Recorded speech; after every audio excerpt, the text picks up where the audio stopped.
Bore da, a croeso cynnes iawn i chi i'r gwasanaeth. Mae'n cyhoeddiadau ni ar y daflen, a does o ddim lot yn wahanol wsos yma, ond jyst i'ch atgoffa chi oherwydd yn ystod mis Awst ydyn ni ddim yn gwneud cymaint o wasanaethau dyddiol, felly tydyn ni ddim yn cael gwasanaeth boreol oherwydd wsos dwytha nes i symud a wsos yma mae Tracy'n symud a dyn fyddwn ni'n deud Boreol Wedi adra, ond da ni hefo hwyrol weddi dim Awst, dim Mercher a dydd Iau, dim nos Lun. Felly gawn ni dreulio enid wan yn paratoi ar gyfer ein gwasanaeth.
Yn enw'r Tad a'r Mab a'r Ysbryd Glân. Amen. Gras a thangnefedd a fo gyda chwi. Dad Nefel, y mae pob calon yn agored i ti. Ni allwn guddio un dim o ddiwrthyd. Glanha ni a phlawnd Ysbryd Glân, mwyn i ni dygaru a addoli'n ffyddlon, trwy Iesu Grist ein harwydd. Amen. Yn y distawrwydd, gan i ddwyn i go ein pechodau.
Dad Nefel, yr ydym wedi pechu ar feddwl, gair a gweithred, a heb wneud yr hyn a ddylen. Mae'n wir drwg gennym, ac yr ydym o ddifrif yn edfarhau, mwyn dy fab Iesu Grist a fi barw drosom. Maddeia yn i'r cwbl a'i heibio, ac arwain ni yn ei ffordd i gerdded fel plant y goleuni. Amen. Yr holl alluog Dduw sy'n maddau i bawb sy'n wir y difeiriol, a drygar haw wrthych, a chryddhau o bechod, eich cadarnhau mewn daioni, a'ch cadw yn y bywyd tragwyddol, trwy Iesu Grist ein harwydd. Amen.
Gweddiwn. O Dduw, yr wyt yn amlygu dy allu anddeidrol yn bennaf drwy ddangos trigaredd a thosturi. Dyrw ei ni'n drigarog y fath fesur o thras, fel y bywyd ni, gan rhedeg ar hyd ffordd dy ochmynion, dderbyn dy addewidion grasol, yn gwneud yn gyfranogion o drysor nefol, trwy Iesu Grist ein harglwydd, sy'n fyw ac yn ternasu gyda thi a'r ysbryd glân, yn un Duw, yn awr ac am byth. Amen.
Darlleniad o lythyr St Paul at yr Rhufeiniaid.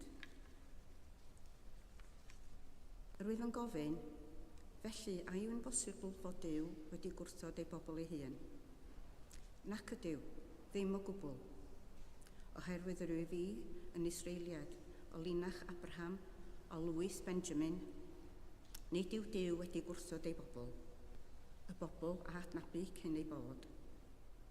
Gwyddwch beth y mae'r ysgrythur yn ei ddweud wrth adrodd yr hanes Elias yn galw ar Dduw yn erbyn Israel.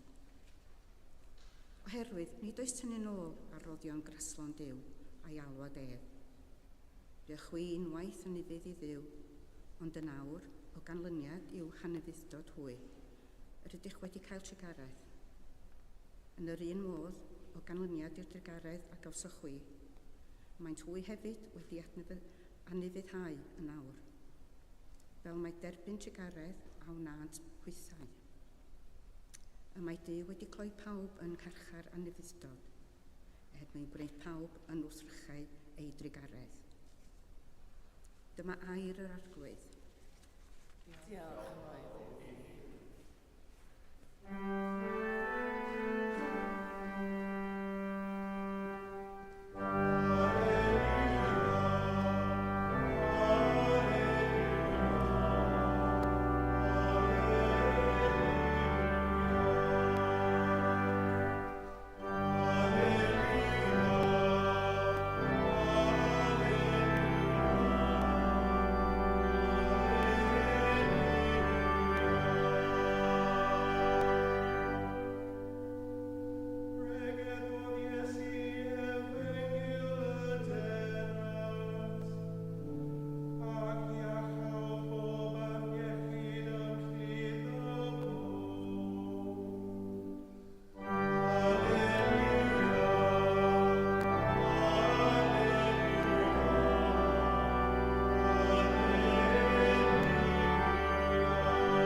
Yr arglwydd a fo gyda chi. A hefyd gyda chi. Grandewch Efengyl Crist yn ôl Sant Matthew. Gogoniant i ti o awr. Aeth Iesu allan oddi yno ac ymadawodd i barthau Tyrus a Sidon. A dyma rhaeg oedd yn Galileas o'i cyfuniau hynny yn dod ymlaen â gweiddi. Syr, tregarhar wrthyf, fab Dafydd. Y mae fy mech wedi ei meddiannu gan githrael ac yn dioddef yn enbyd. Ond nid atebodd ef un gair iddi, a daeth ei ddisgyblion ato a gofyn iddo. Gur hi ffwrdd oherwydd y mae'n gweiddi ar ein hôl. Atebodd yntai, nim hanfonwyd at neb ond at ddefaid colledig tŷ Israel. Ond daeth hithau ac ymgrymu iddo gan ddweud, Syr, helpa fi. Atebodd Iesu, nid yw'n deg cymryd bara plant a'i daflu i'r cwn. Dywedodd hitha, gwir syr, ond y mae hyd yn oed y cwn yn bwyta o'r brwysian sy'n syrthio oddi ar fwrdd ei meistri. Yna, atebodd Iesu hi, wraig, mawr yw dy ffydd, bwyd i ti fel y myni, ac fe ychawyd ei mech o'r munud hwnnw. Dyma Efengyl yr arglwydd. Moliant i ti o Grist.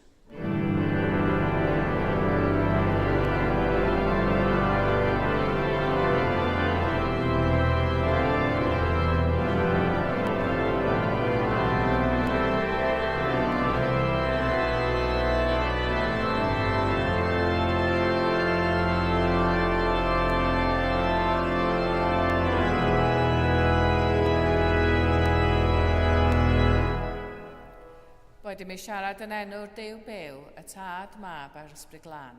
Amen. Dwi'n gweld ffinia yn hynod o ddiddorol, yn enwedig ffinia rhwng gwledydd neu ardaloedd. A un peth arall sydd ar fy bucket list ydy mynd i weld y ffin rhwng Gogledd Iwerddon a Gweriniaeth Iwerddon. Dwi eisiau gweld dros fy hun pa mor wahanol ydy'r tirwedd a'r bobl yn naill ochr a'r llall. Wedi'r cyfan am gyfnod hir yn ystod fy mhlentyndod a pan o'n i'n ifanc, roedd y ddwy ochr yna yn gysylltiedig â rhaniadau mawr, gwrthdaro a thywall gwaed. Da ni gyd yn cofio fo'n iawn, dwi'n siŵr. Yr hyn sy'n fy niddori ydy fy mod yn ama mewn gwirionedd fod y bobl ar y ddwy ochr yn debyg iawn. A mae'n debyg fod y tirwedd yn edrych yr un peth hefyd, y ddwy ochr i'r ffin. Ac eto, mae'r llinell ddychmygol yna wedi bod yn fatar o fywyd a marwolaeth. Mae'r Efengyl heddiw hefyd yn mynd â ni fath arall o ffin rhwng yr Israel go iawn ac ardal Tyrus a Sidon. Mae'r ardal yma rwan tu allan i Israel hefyd yn y Lebanon. Roedd y rhai oedd yn byw y fewn Israel yn gweld eu hunain fel pobl etholedig Duw, a rhai oedd tu hwnt i'r ffinia fel pobl o'r tu allan, ni a nhw. Ond mae'r ardaloedd yma ar ffin wastad yn lefydd o gyswllt yn dydyn rhwng pobl wahanol. Mae pobl yn masnachu yn nhw, yn teithio trwyddyn nhw, yn cyfarfod a'i gilydd, yn y byd o'r blaen y byd Iesu fel yn ein byd ni, ac yn aml yn darganfod nad oedd y bobl yr ochr arall i'r ffin mor wahanol ag oedden nhw'n ei feddwl. Fel heddiw, roedd ffinia yn gallu bod yn lefydd o ofn, trais ac anghyfiawnder. A dwi'n meddwl na dyna pam bod Efengyl heddiw mor heriol i ni. Mae hanes Iesu ar wraig o Galileaidd yn anodd oherwydd ar yr olwg gyntaf mae Iesu hun yn ymddangos fel petai ynta hefyd yn credu mewn ni a nhw. Da ni newydd glwad Tracy'n darllen, mae dynas yn dod ato fo mewn crisis go iawn. Mae hi yn Galileaidd o'r ardal Tyrus a Sidon, rhywun o'r tu allan. Mae hi'n erfyn ar Iesu i achau ei merch sydd yn byr wael. Ond, os ydych chi fel fi, mae'n debyg bod ymatab Iesu yn ein synu ni. Nid yw'n deg cymryd bara'r plant a'i daflu i'r cwn. Mae'r geiriau yma yn ein gwneud ni'n anghyffyrddus. Dydyn ni ddim wedi arfer clywed Iesu'n siarad fel hyn. Mae'n ymddangos yn groes i'r darlun sydd gyda ni ohono fo fel iachawr tosturiol, oedd yn croesawu pechaduriaid, yn cyffwrdd gwahangleifion ac yn bwyta gyda'r rhai oedd cymdeithas wedi ei gwrthod. Felly, sut ydyn ni fod i ddehongli y stori yma? Ar un lefel, mae'r rhaid i ni gydnabod fod yna fwlch diwylliannol enfawr rhwng ni a'r stori. Ella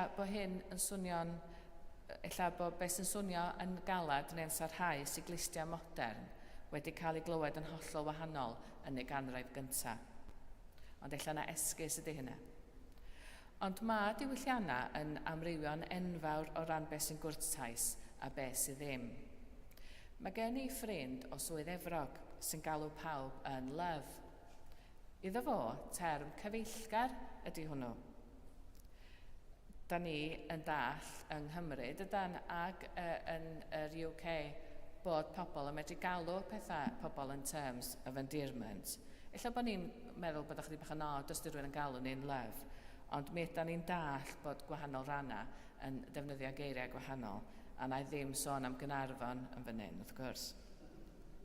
Ond i Americanwr, mae galw rhywun yn Love yn rhywbeth fysa medru rhaid dipyn o sioc iddyn nhw a cael ei ddehongli yn hollol flirtatious.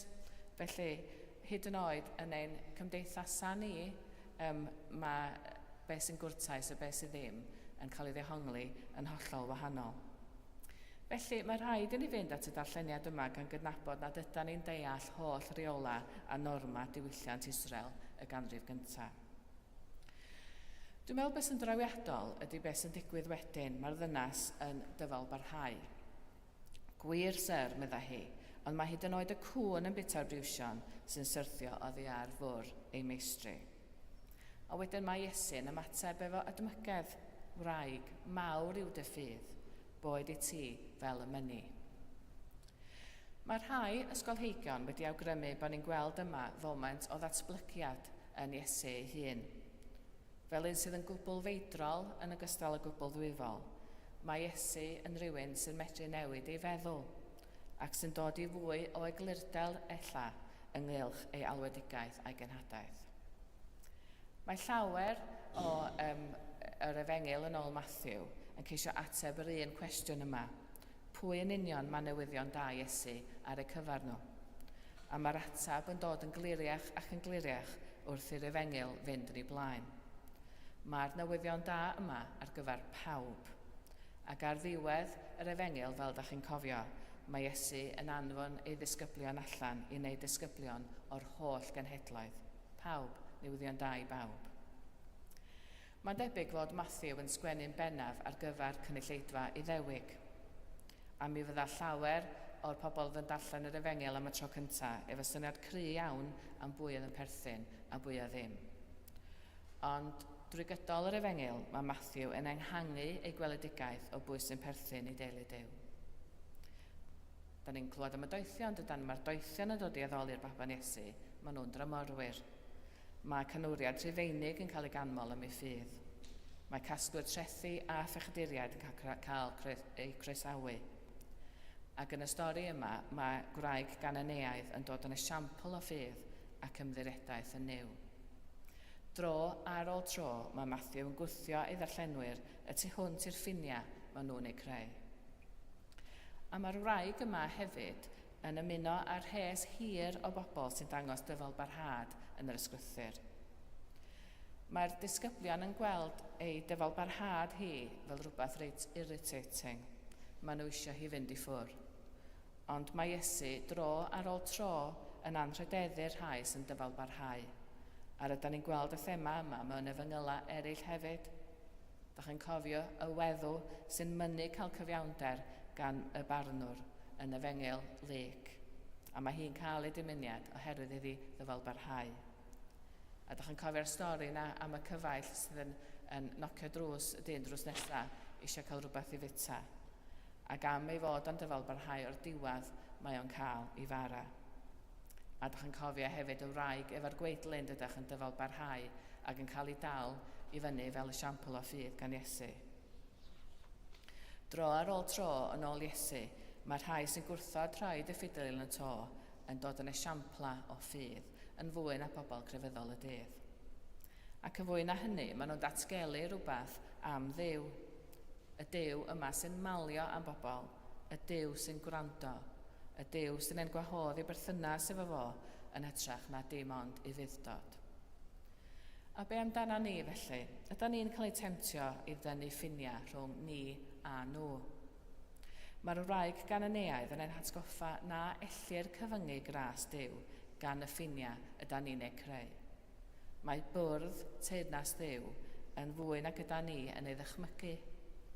Ac ella mae'r rhai ydyn ni'n ei gweld fod pobl o'r tu allan ydy rhai o'r enghreifftiau cliriach o ffydd.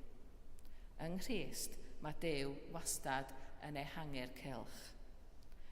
Ac os ydyn ni am fod yn ffyddlon iddo fo, yna mae rhaid i nina fod yn bobl sy'n dangos croeso a chariad i bawb, beth bynnag ydy cefndir a pha mor wahanol bynnag y gallan nhw ymddangos i ni. Mae yna gymaint o bwysau na ni does yn ein byd i dynnu llinella, dynion a merched, cyfoethog a thlawd, Cymru a Saeson, du a gwyn, adain dde, adain chwith. Ond yng Nghrist, does yna ddim nhw a ni, dim ond ni. Yn enw Duw, yn dad mab yr Ysbryd Glân. Amen. Amen.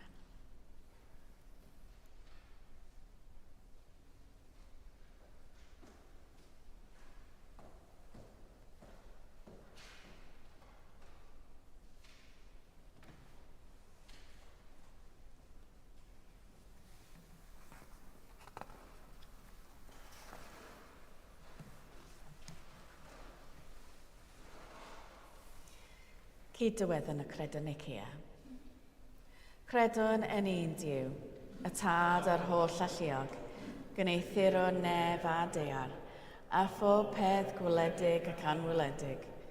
Credwn yn un arglwydd Iesu Grist, unig fab Duw, ac yn hedlwyd gan y Tad cyn y holl oesoedd. Duw o Dduw, llewych o lewych, gwir Dduw o wir Dduw, wedi gynhedlu, nid wedi uneithir, yn un hanfod ar Tad, a drwy ddiwedd y gwnaed pob peth, ein mwyn ni ac ar ein iechydwriaeth, disgynodd o'r nefoedd, trwynedd yr Ysbryd Glân, daeth yn gnawd o fair forwyn, a fe gwnaed yn ddyn. Fe goroesolwyd drosom dan Pontius Pilat, dioddefodd angau a fe claddwyd, atgyfododd y trydydd dydd yn ôl ysgythyrau, ac ysgynodd i'r nef, ac y mae'n eistedd ar ddyheulawr Tad, a daw drachefn mewn gogoniant i farnu'r byw a'r meirw, ac ar ei deyrnas ni bydd diwedd.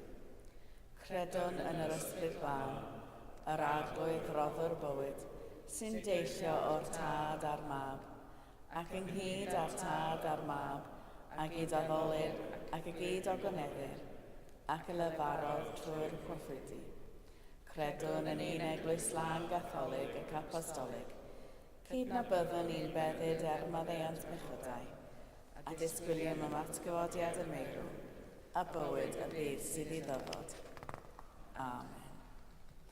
Gweddiwn dros yr eglwys a dros y byd, a roddwn ddiolch o Dduw am ei ddaioni.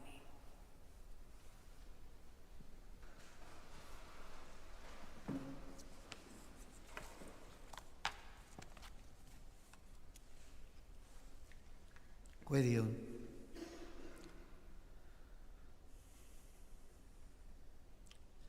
Cyduned yn efolaeth gôr a llwythau dynol rhyw, i gannu'n llon a llafar lef, mae cariad ydyw Duw.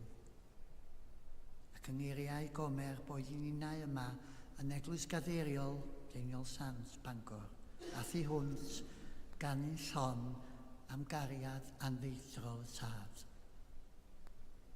Arglwydd yn dy drigaredd, Weddiwn y bore yma dros y canon Dr Manon, dymunwn fel eglwys bob bendydd a nerth wrth iddi ddechrau swydd newydd. Boed iddi arwain y dyfodol gyda gras, maddeuant a thrigaredd. Weddiwn hefyd dros bawb sy'n rhoi eu hamser a'i cariad i ddefnhau a chyfeithogi ein meddyliau a'n bywydau yn y lle cysegredig hwn. Boed i ni'n ganu'n llon, mae cariad ydyw Duw. Arglwydd yn dy drigaredd, gwrando ein gweddi. Duw graslon, Duw cariadus, mae'n rhyfedd o fyd yn tydi. Y byd aroddwyd i ni gennydd ti. Mae'n fyd llawn dinistyr a chelondeb. Byd o densiynau. Byd ar dan. Byd drylliog. Weddiwn dros y bywydau a goswyd, y cartrefi a goswyd. Weddiwn dros y rhai sy'n wylo o golli teuluoedd. Yn y byd hwn, gweddiwn am gydweithio dros heddwch. Geiriau yn lle arfau. Boed i ni ganu'n llon ac uchelef, mae cariad ydyw Duw. Arglwydd yn dy drigaredd. Dduw cariadlon, cyflwynwn gerddefron y rhai sy'n ymgyprus gyda salwch y corff. Ydy ma'n meddwl yn anwyl amdanoch. Bydd yn gwmni iddynt, ac anwesa hwy yn dy gariad i derfyn, a bydd yn gefn i bawb sy'n gofalu amdanynt. Arglwydd yn dy drigaredd, gwrando. Gweddiwn dros anwyliaid o'n cymuned a thu hwnt sydd wedi gadael y fuchedd hon yn ddiweddar. Ac yn y gorffennol, ac nac anghofiwn deuluoedd Aberfan yn ei galar o hyd.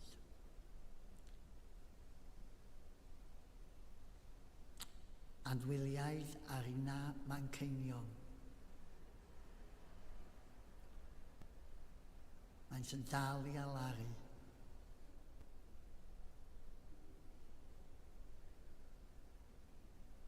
Mae'r elwydydd yn dal yn wag hebddynt. Gorffwys tragwyddodd yr oeddynt o arglwydd a llewyrched goleuni gwasliadol arnynt.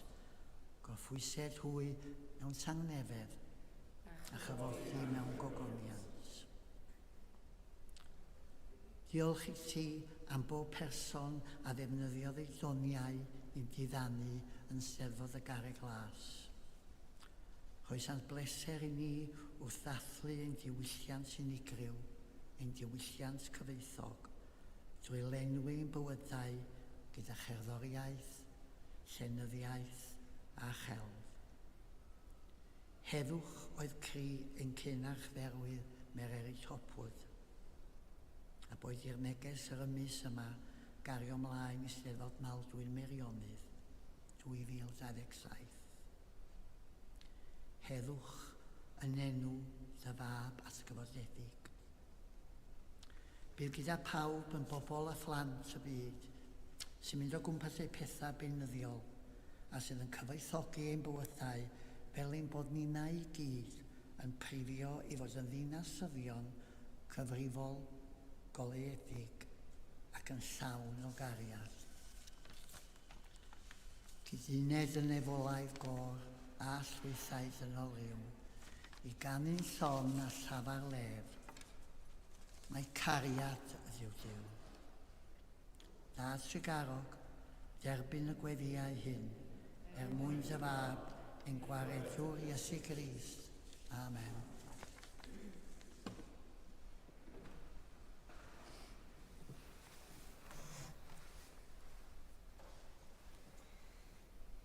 Crist yw ein heddwch ni.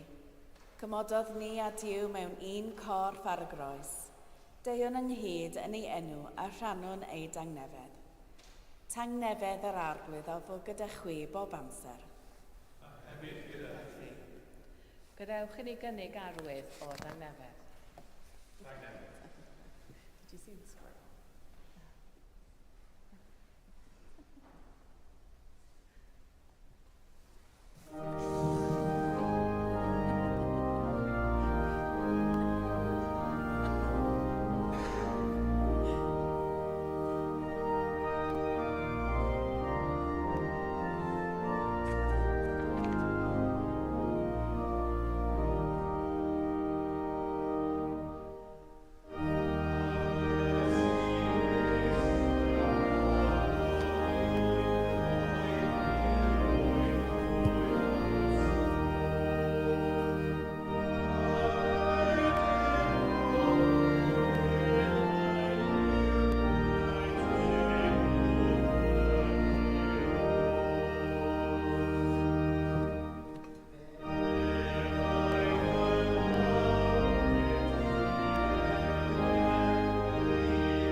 Bendigedig wyt ti arglwydd yw ar holl greadigaeth.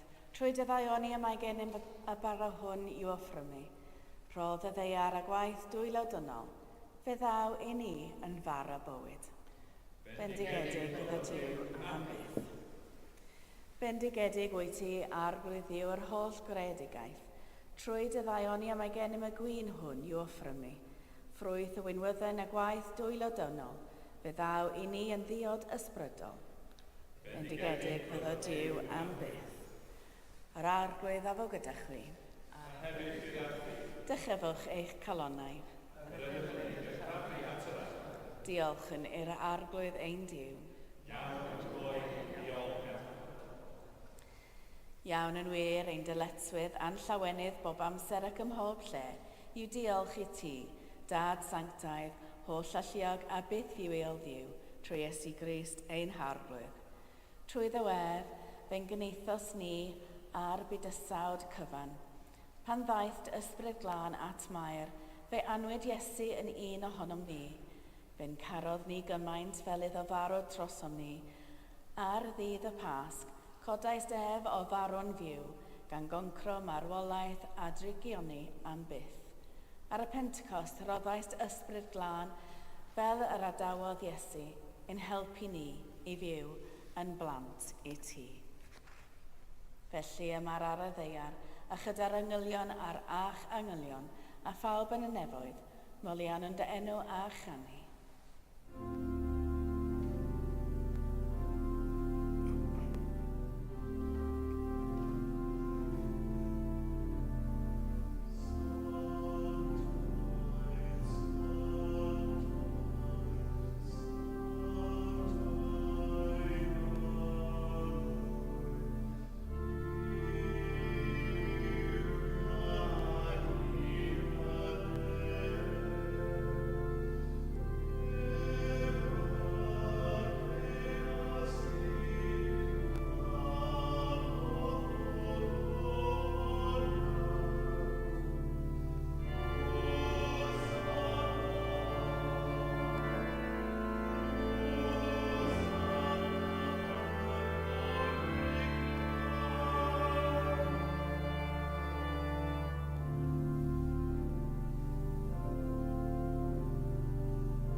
Dad yn y nefoedd, gwrando'r weddi a gyflwynon yn enw Iesu, trwy neth yr ysbryd glân yn dirion fel colomen, bydded y baro hwn a'r gwyn hwn i ni yn gorff a gwaed Iesu. O Dad, cofion pan gafodd Iesu swper gyda'i ffrindiau yn noson cyn ei farw. Fe gymerodd y bara a diolch i ti. Fe torodd a'i roi i'w ffrindiau a dweud, cymerwch hwn a'i fwyta. Dyma fy nghorff a rodde drosoch chwi. Gwnewch hyn i gofio amdano.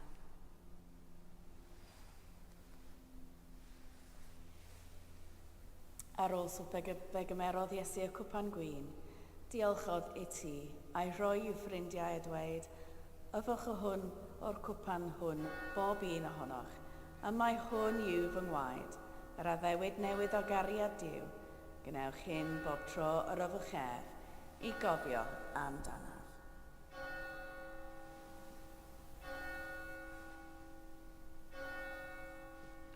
Gyda'n gilydd, cofion fod Iesu bob amser gyda ni a dweud, Bu farw Crist, atgyfododd Crist, daw Crist mewn gogoniant. O Dad, wrth i ni gofio dy fab Iesu Grist a fu farw ar y groes ac a atgyfododd, offromwn i ti y roddion hyn, a'r holl roddion yr wyt ti'n ei rhoi mor hael i ni. Anfon dy ysbryd glân i fod gyda ni a phawb sy'n rhannu'r baro hwn ac yn yfed o'r cwpan hwn. Helpa ni i ymddiried yn o ti, dyd a ni nes at ein gilydd, yn croesawu ni gyda dy holl bobl i dernas o gyneddus Iesu. Ti o Dad bu a bob anrhydedd a gogoniant, trwy Iesu dy fab, gyda'r ysbryd glân, yn un Duw, yn oes oesoedd. Amen.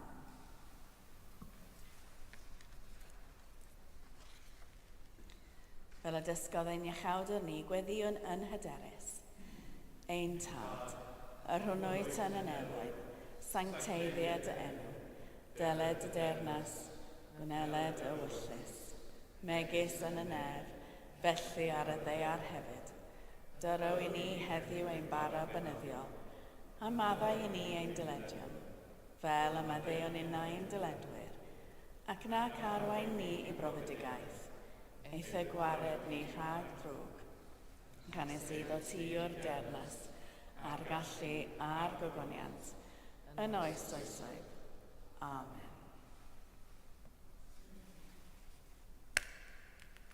Yr ydym yn torri'r bara hwn i rannu yng nghorff Crist, yn unau llawer, ein corff ydym, gan ein bod ni oll yn rhannu'r un bara.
Sanctaidd Duw.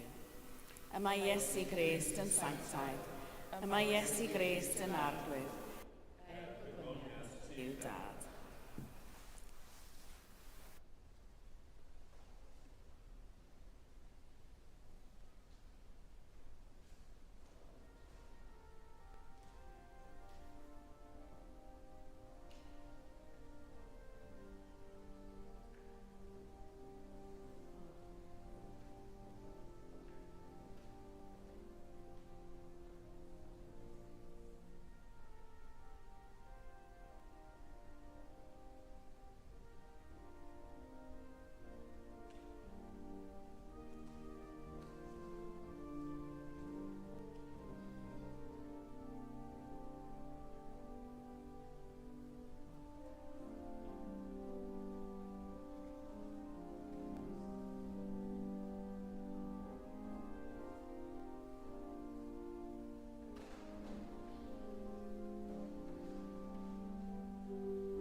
Diolchwch i'r arglwydd oherwydd graslon i'w ef, ei gariad sy'n dragowydd.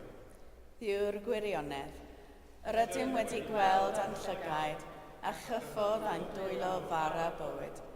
Cryfha ein ffydd fel y tyfyn mewn cariad at ti ac at ein gilydd, trwy Iesu Grist ein harglwydd at gyfodedig. Amen. Yr arglwydd a fo gyda chwi. A hefyd gyda chi. Bydded i'r arglwydd eich bendithio a'ch cadw. Bydded i'r arglwydd lywech chi ei wyneb arnoch a bod yn drigarog wrthych. Bydded i'r arglwydd edrych arnoch yn gariadus a rhoi eich wyd angnefedd. A bendith i'w holl alluog. Y tad, y mab a'r ysbryd glân, a fo yn eich plith, ac adrigo gyda chwi yn wastad. Amen. Ewch mewn tangnefedd i garu a gwasanaethu'r arglwydd. Yn enw Crist. Amen.